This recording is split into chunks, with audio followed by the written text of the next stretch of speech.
Good now to Joe to share my poem with you. I hope you like it. Open your heart.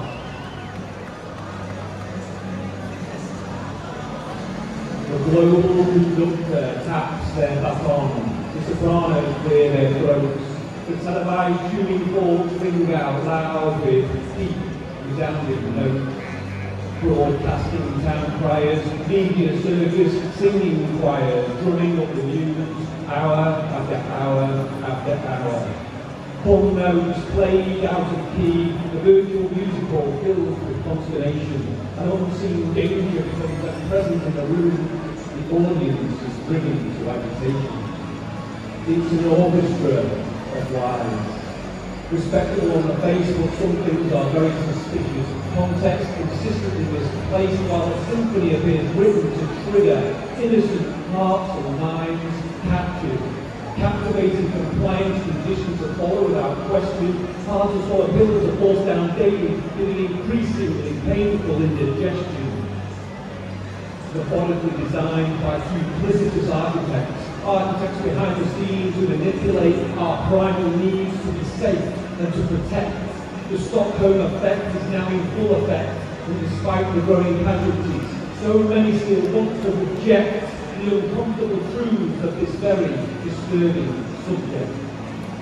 The lies are constant yet delivered unchecked. They first muddy the waters so they can then disinfect with their own suspect jabs that have failed to pass any real safety checks. Soundbites always simple, but the truth more complex. Soundbites hit the echo chamber, light waves instantly reflect. Fear pervades, fear projects through a fibre optic spider's web. This net now connects, this net now dissects and deflects us away from one another, so the falsehoods can infect. And the more we stay in their spell, the more anxiety and disconnection throughout. In this labyrinth of manufactured sickness and sickening out. They've been building sandcastles with security, building fantasy cages with keepers trapped and pent.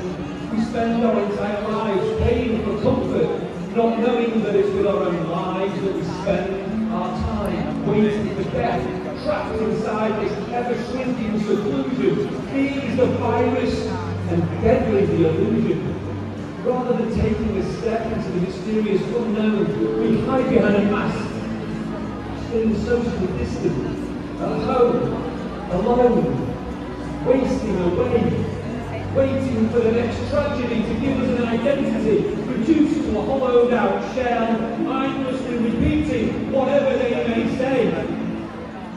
With a deep sense of consciousness lost in the dazzling shadows of TV and the World Wide Web, without using our own discernment, we swallow every poisonous idea that we are fed. It's one-way traffic, dictated by dark reflection, seamlessly spread with a global sense of doom and an all-encompassing sense of dread. With closed eyes, we are led to a distorted and diminished fraction of our beautiful human condition, reduced and redefined, pounding us daily into putty-like submission. Manufactured beliefs bring desires create addictions need suppliers. You see, the map has all been constructed and the roads have already been paved. Phantom problems create phantom solutions, and these toxic solutions are now desperately craved with no rational thought. The next tragic outrage becomes also riveting as the monotonous, Philharmonic choir carry on with their global virtue signalling. The problem is perception. The people want protection, but begging for security leads to more and more abjection and dejection. Will become distracted.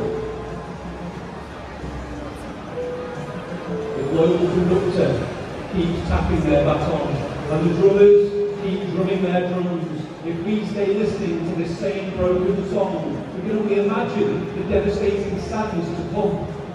This concerto don't need no encore. It's time for something natural and fresh, where freedom is recognised and paramount. We all deserve to demand nothing less.